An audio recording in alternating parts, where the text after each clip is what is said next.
Hello student, आप सभी का स्वागत है एसएस मैथ्स एकेडमी में। और आइए बच्चों, इस वीडियो में हम डिस्कस करेंगे चैप्टर 2 का प्रैक्टिस सेट नंबर 2.6 का थर्ड न्यूमेरिकल। जैसे कि आप जानते हैं कि एप्लीकेशन जब कभी भी आता है हम आपको हमेशा हेल्प करते हैं और प्रैक्टिस सेट के न्यूमेरिकल भी सॉल्व करके दिखाते हैं ताकि आपके कंसेप्ट क्लियर हो सके। इसीलिए ये वीडियो आप एंड तक देखें ताकि आप लोगों के नॉलेज में और इजाफा हो सके। तो चलिए डिस्कस करते हैं क्वेश्चन नंबर 3।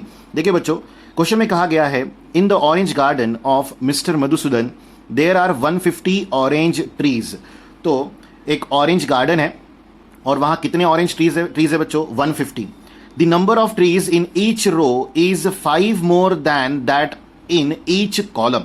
यानी जितने एक कॉलम में नंबर ऑफ ट्रीज है उससे 5 ज्यादा कहां पर है बच्चों? रो में है। ये कंडीशन दी हुई है जिस कंडीशन को यूज करके हम न्यूमेरिकल को सॉल्व करेंगे। और आगे कहा गया है find the number of trees in each row and each column. तो चलिए बच्चों शुरू करते हैं इस न्यूमेरिकल को। और आप न्यूमेरिकल का बेसिक मीनिंग तो जान ही चुके हैं, अब प्रॉपर वे में उसका सोल्यूशन हम कैसे बनाएंगे वो भी जान लीजिए। तो चलिए शुरू करते हैं। यहां सबसे पहले लेट किया गया number of trees in each column. तो देखिए बच्चों, लेट हम यहां लिखेंगे number of trees in each column be x. Obvious है, हमें पता नहीं है तो हम उसे एक्स ट्रीट करेंगे। और यहां जो कंडीशन दी गई थी the number of trees in each row 5 is more, क्या बोला है? Is 5 more than that in each column. यानी कॉलम से 5 ज्यादा ट्रीज कहां पर है? रो में। तो यहां हम लिखेंगे बच्चों नंबर ऑफ ट्रीज,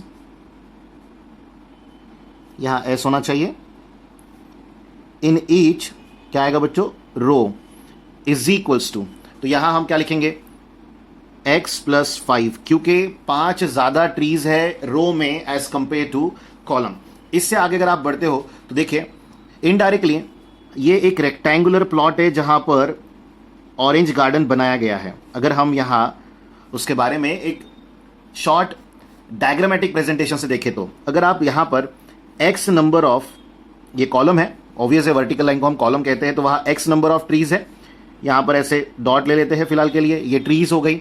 और यहां पर की बात करेंगे तो यहां x प्लस 5 है। तो अभी हमें इस पूरे रेक्टेंगल में कितने ट्रीज दी गई है? 150 ट्रीज दी गई है। तो अब हम ऑब्वियस है रेक्टेंगल का एरिया कैसे निकालते हैं उसी तरह यहां काम करेंगे। तो यहां हम लिखेंगे बच्चों area of rectangle is equals to, हमें क्या दिया गया है? 150 ट्रीज। क्योंकि हमने अगर कॉलम को x ट्रीज लिया है और लेंथ, सॉरी, अगर ब्रेथ को हमने x ट्रीज लिया है और लेंथ को हमने लिया है x प्लस 5 ट्रीज, तो 150 ट्रीज हमारे लिए क्या हो जाएगा? उसका एरिया। और लेंथ इंटू ब्रेथ होता है उसका फॉर्मूला L इंटू बी, हम लेते हैं हमेशा रेक्टेंगल का एरिया। और हमारे लिए यहां पर लेंथ है बच्चों x प्लस 5 और ब्रेथ है बच्चों x, तो इज इक्वल्स टू यहां 150 बना रहेगा। अब इस x से हम ब्रैकेट मल्टीप्लीकेशन करेंगे तो क्या आएगा? x स्क्वायर प्लस आ जाएगा 5x इज इक्वल्स टू 150, जैसे कि वैसा ही रहेगा। अब इस 150 को जो कि कांस्टेंट है उसे लेफ्ट में ट्रांसफर कर लीजिए। तो क्या आएगा बच्चों? x square plus 5x minus 150 और इज इक्वल्स टू में बचेगा 0। और ये बन गया है बच्चों एक क्वाड्रेटिक इक्वेशन। और ऑब्वियस है हम जिस टॉपिक को यहां डिस्कस कर रहे हैं वो क्या है बच्चों? Application of quadratic equation. तो अभी हमें 150 के ऐसे फैक्टर्स बनाने हैं जो हमें 5 प्रोवाइड कर सके। तो बच्चों 15 टेंजा होता है 150, तो 15 माइनस अगर 10 करेंगे तो हमें कितना मिल जाएगा? 5। तो फैक्टर हमें मिल चुके हैं ओरली। एक्स स्क्वायर प्लस, यहां हमें लिखना पड़ेगा 15x minus 10x minus 150 is equals to 0। ध्यान रखिएगा कि सर ने 15 को प्लस क्यों लिया और 10 को माइनस क्यों लिया। अगर ये सवाल आपके मन में आ रहा है तो जवाब बहुत ही सिंपल है बच्चों। यहां पर 5x जो है वो पॉजिटिव है, इसका मतलब सब्ट्रैक्शन होने के बाद जो वैल्यू आएगी वो पॉजिटिव आनी चाहिए। तो जब कभी भी आपको मिडिल टर्म जो कि x का कोएफिशिएंट होता है, जो यहां पर 5 दिख रहा है, अगर वो पॉजिटिव हो तो जो फैक्टर्स आपने बनाए हैं उसमें से बड़ी टर्म को आप पॉजिटिव वैल्यू दे, पॉजिटिव साइन दे, और छोटी वैल्यू को निगेटिव साइन दे। अगर निगेटिव होता तो इसका एग्जैक्टली उल्टा कर दीजिएगा।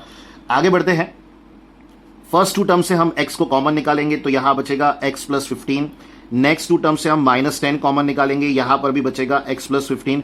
और एक बात हमेशा ध्यान रखिएगा कि जब हम फैक्टर्स बना लेते हैं और कॉमन निकालते हैं, तो ये दोनों ब्रैकेट सेम होना जरूरी है। कभी कभार ऐसा हो जाता है कि आप लोग एडजस्टमेंट ऐसी परफॉर्म कर देते हो जिसके बाद वो ब्रैकेट सेम नहीं दिखते, तो हमेशा एडजस्टमेंट प्रॉपर वे में करें, साइन मिस्टेक ना करें, तो वो ब्रैकेट सेम आने ही आने हैं।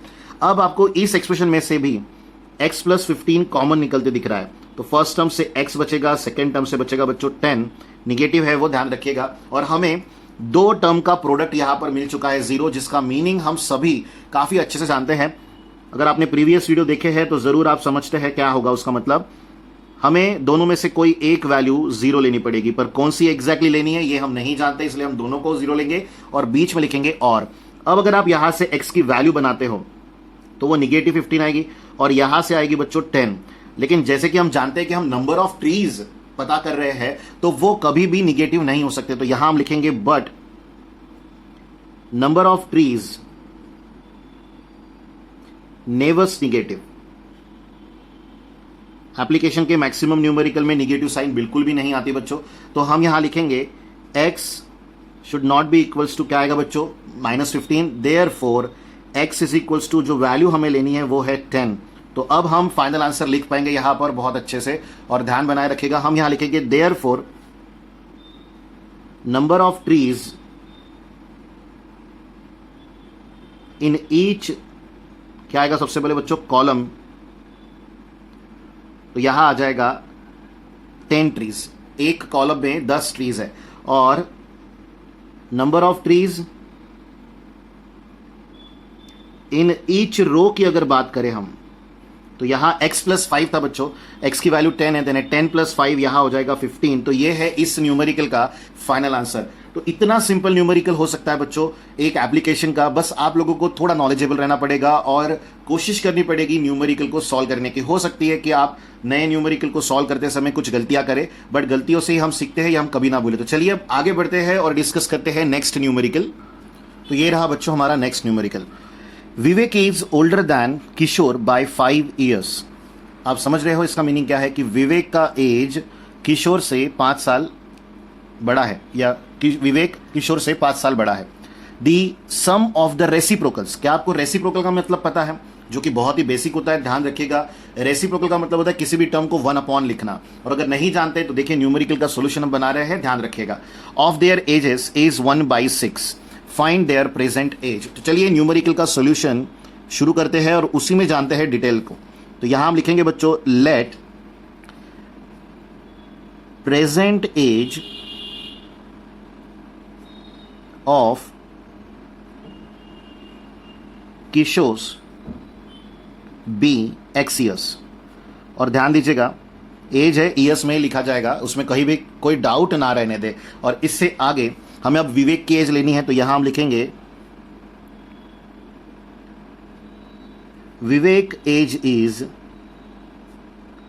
क्या आएगा बच्चों x + 5 years। क्योंकि विवेक 5 साल बड़ा था किशोर से, इसलिए हम लोगों ने कुछ नहीं किया, किशोर के एज में 5 साल जोड़कर विवेक का एज लिख दिया। और इसके बाद हमें कंडीशन क्या दी गई है, तो हम यहां लिखेंगे बाय गिवन कंडीशन।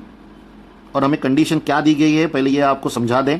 यहां लिखा गया है the sum of the reciprocal of their ages. अब एक बात बताइए, किशोर का एज कितना है x, तो उसका हम लेंगे रेसिप्रोकल। विवेक का एज कितना है x + 5, तो हम लेंगे फिर से 1/x + 5, और दोनों का क्या चाहिए हमें सम, जो इक्वल है 1/6 के साथ। और यही है बच्चों गिवन कंडीशन। और रेसिप्रोकल फिर से किसे कहते हैं ये बात ध्यान दीजिएगा, हमें चाहिए था किशोर और विवेक के एज का रेसिप्रोकल का सम। तो हमने x देखा किशोर का एज, उसे हमने लिखा 1/x, और इसे हमने लिखा 1/x + 5, दोनों का हमने प्लस किया है, और इज इक्वल टू क्या लिखा है बच्चों 1/6। तो अब आप इसे आगे सॉल्व कर सकते हो नॉर्मल प्रोसेस से, जिसमें कोई नया काम हमें नहीं करना है। सबसे पहले हम करेंगे यहां perform cross multiplication. I hope कि आप सभी को क्रॉस मल्टीप्लीकेशन आता है, और अगर नहीं तो ध्यान दीजिएगा। पहली टर्म x + 5 आएगी, क्योंकि 1 × x + 5 हुआ है, फिर 1 × x होगा तो यहां x आ जाएगा, और डिवाइड में आएगा बच्चों x × x + 5 is equals to 1/6 की टर्म बनी रहेगी। अब आप इस न्यूमरेटर को अगर सॉल्व करें तो x + x हो जाएगा 2x, प्लस आ जाएगा 5।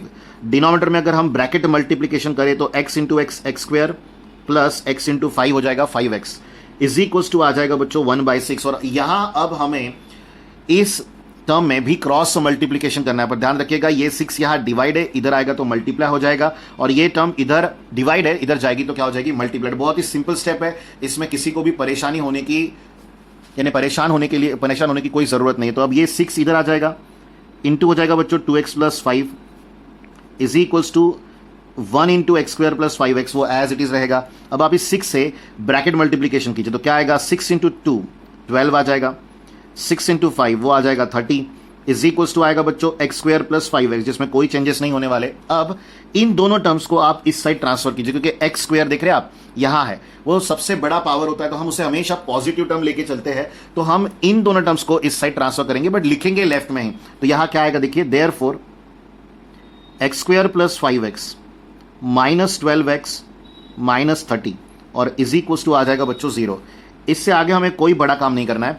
5x - 12x करना है तो यहां -7x आ जाएगा, माइनस आ जाएगा 30 इज इक्वल्स टू आ जाएगा बच्चों 0। तो अब हमें 30 के ऐसे फैक्टर्स चाहिए जो 7 प्रोवाइड करे, और बहुत ही सिंपल फैक्टर है बच्चों, 10 3s 30 होता है, और 10 - 3 ही 7 होता है। तो अब आसानी से यहां हम फैक्टर लिख पाएंगे। और आप देखिए ये जो मिडिल टर्म है ये निगेटिव है, इट मीन्स हमें बड़ी वैल्यू को निगेटिव रखना है और छोटी वैल्यू को रखना है पॉजिटिव। तो आपको आज के इस वीडियो में जो 2 न्यूमेरिकल पढ़ाए गए हैं, उन्होंने साइन के बारे में भी एक आइडिया क्लियर करा दिए कि कहाँ हमने पॉजिटिव लेना चाहिए किस टर्म को, और कहाँ हमने निगेटिव लेना चाहिए किस टर्म को। तो इसे याद रखिएगा और इसे इंप्लीमेंट जरूर कीजिएगा आप जो न्यूमेरिकल प्रैक्टिस करते हो उसमें। अब आगे x कॉमन निकालेंगे तो यहां आ जाएगा x - 10, देन प्लस यहां से 3 कॉमन निकलेगा, जैसा हमने प्रीवियस न्यूमेरिकल में सीखा था कि ब्रैकेट दोनों कैसे बनने चाहिए, सेम। अब आपको x - 10 ये कॉमन निकालना है, तो जो बचेगा वो रहेगा बच्चों x + 3 इज इक्वल्स टू आ जाएगा 0। इससे आगे आपको 2 ब्रैकेट का प्रोडक्ट 0 मिला है, जिसका मीनिंग हम निकालते हैं फर्स्ट ब्रैकेट 0 हो सकता है और सेकेंड ब्रैकेट 0 हो सकता है। दोनों ब्रैकेट एट अ टाइम 0 नहीं रहेंगे, दोनों में से कोई एक 0 रहेगा बच्चों। यहाँ x की वैल्यू हमें 10 मिल जाएगी और यहां से हमें x की वैल्यू मिलेगी -3। बट हम सर्च कर रहे थे एज, इसका मतलब एज कभी निगेटिव नहीं होगा, तो हमें -3 को निगलेक्ट करना पड़ेगा। तो हम यहां लिखेंगे बट एज नेवर्स निगेटिव, और अगर यही बात है तो हम x की वैल्यू -3 नहीं ले पाएंगे। हमें x की वैल्यू जो कंसीडर करनी पड़ेगी वो क्या रहेगी बच्चों, x = 10। तो यहां हम लिखेंगे देयरफॉर x = 10। तो यहां हम डिक्लेरेशन देंगे अब, हेंस क्या आएगा बच्चों, ध्यान दीजिएगा, present age of Kishore is 10 years, क्योंकि हमने किशोर की एज को क्या लिया था बच्चों, x लिया था। और यहां फिर से आएगा present age of Vivek is, वो था बच्चों x + 5, तो इसका मतलब यहां हमें लिखना पड़ेगा 15 ईयर्स। तो ये है हमारे इस न्यूमेरिकल का फाइनल आंसर। और अगर आप लोगों को कोई भी डिफिकल्टी हो रही है एप्लीकेशन के न्यूमेरिकल में, और वो अगर बुक में से नहीं है कहीं और से है, तो ज़रूर हमारे साथ शेयर कीजिए कमेंट बॉक्स में, आपको उसका भी सोल्यूशन हम बना के देने की पूरी कोशिश करेंगे।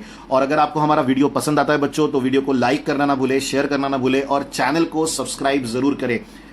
आप ऐसी चैनल पर बने रहिए ताकि आपको 10th के मैथमेटिक्स समझने में डिफिकल्टी ना हो। Thank you students.